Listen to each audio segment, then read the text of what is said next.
আমি বলবো যে যেমন আমাদের ছেলে বাচ্চাগুলো, আমার ছেলে বাচ্চা যদি একটু ভিজে, যদিও গেলেও যতটা খারাপ না হয়, একটা মেয়ে বাচ্চার জন্য কিন্তু খারাপ।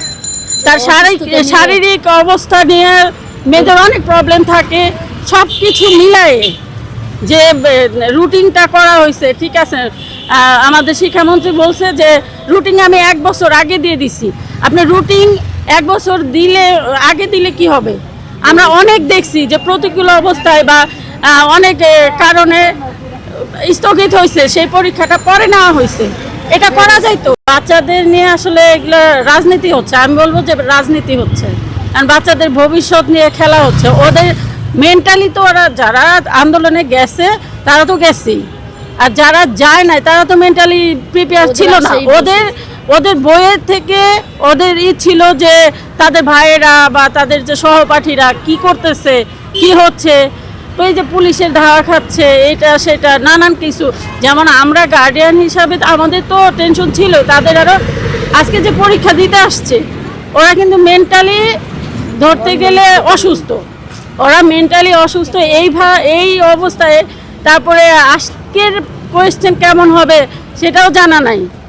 ওরা ফিজিক্স প্রথম পার্ট যখন দিছে ওইখানে তো ওদের যে প্রশ্ন করছে প্যাটার্নটা, আমরা চাই না যে অটো পাস, আমরা চাচ্ছি না যে মন্ত্রী আউট হয়ে যাক। আমাদের কথা হলো যে প্যাটার্নে প্রশ্ন করবে অবশ্যই 2 বছর আগে তাদের সেই প্যাটার্নে পড়াইতে হবে। পড়ানোর পরে আমাদের বাচ্চারা যা করবে আমরা মেনে নিব, কিন্তু প্যাটার্নটাই চেঞ্জ করে দিছে।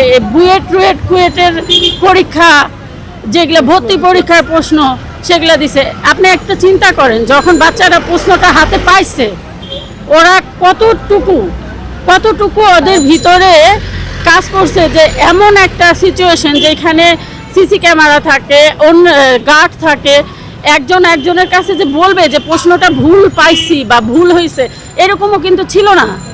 ওদের আধা ঘন্টা 1 ঘন্টা অনেক বাচ্চা ট্রাই করেও যখন পারি, তাহলে ওরা মেন্টালি কতটুকু সিক হয়েছে।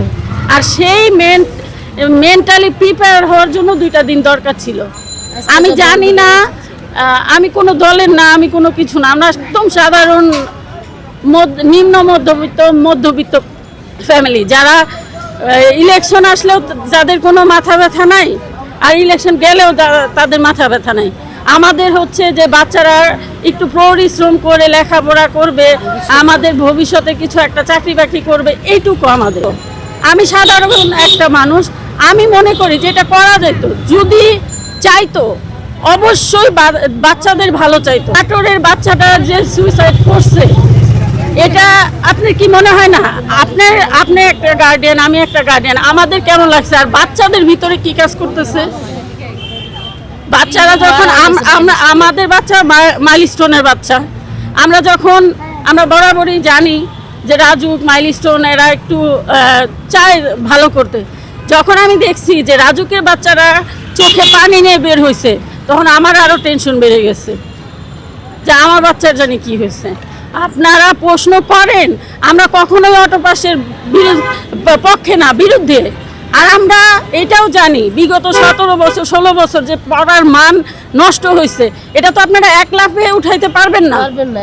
আপনারা করেন, আমরা চাই আমাদের বাংলাদেশে পড়ার উন্নতি চাই, কিন্তু এইভাবে না যে একটা ব্যাচের লাইফ, আপনার ফিজিক্স মানে ইঞ্জিনিয়ার ক্যারিয়ার নষ্ট করে ফেললেন। ফিজিক্সের মতন পরীক্ষা, ইঞ্জিনিয়ার ক্যারিয়ারটা নষ্ট করে ফেললেন আপনি। না, আমি এটা বলবো না যে শিক্ষামন্ত্রী পদত্যাগ দরকার, শিক্ষামন্ত্রীর নিজের সংশোধনের দরকার। উনার ওই 17 বছর আগে পড়ে থাকলে চলবে না। 17 বছরে অনেক কিছু ডেভেলপ হয়েছে, অনেক কিছু হয়েছে, সেগুলোর সাথে তাল মিলায় আমরা যদি এখন বলি, আপনি বলবেন যে বুক পানি দিয়ে আপনি গেছেন, সেই দিনটা কি আছে? এখন মেট্রো রেল আসছে বাংলাদেশে, ছিল মেট্রো রেল? তাহলে আপনি ওই 17 বছর আগের কাহিনী নিয়ে তো এখনকার এই বাচ্চাদের সাথে তুলনা করতে পারবেন না। আপনারা মন্ত্রী মিনিস্টারের বাচ্চাদের কয়জন থাকে বাংলাদেশে? যত আন্দোলন করে, যত কষ্ট হোক, এই যে প্রতিকূল পরিবেশ বা যাই হোক, আমাদের সাধারণ জনগণের বাচ্চারা করে। জুলাইয়ে কয়টা মন্ত্রী বাচ্চা মারা গেছে, আমাদের বাচ্চারা বেরোইছে।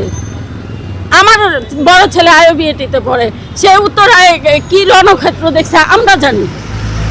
আমাদের বাচ্চারা করছে, মন্ত্রী মিনিস্টারের বাচ্চারা করে নাই। ফার্মের মুরগি মানে কি? আমরা মারা মুরগি, তার বাচ্চারা হচ্ছে ফার্মের মুরগি, তাই না? তো অবশ্যই আমি বলবো না যে উনি পদত্যাগ করুক, কিন্তু আমি চাই উনি সংশোধন হোক।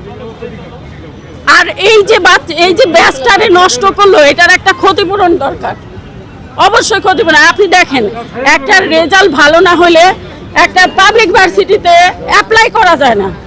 অ্যাডমিশনের জন্য যে অ্যাপ্লাই করবে, পারবে?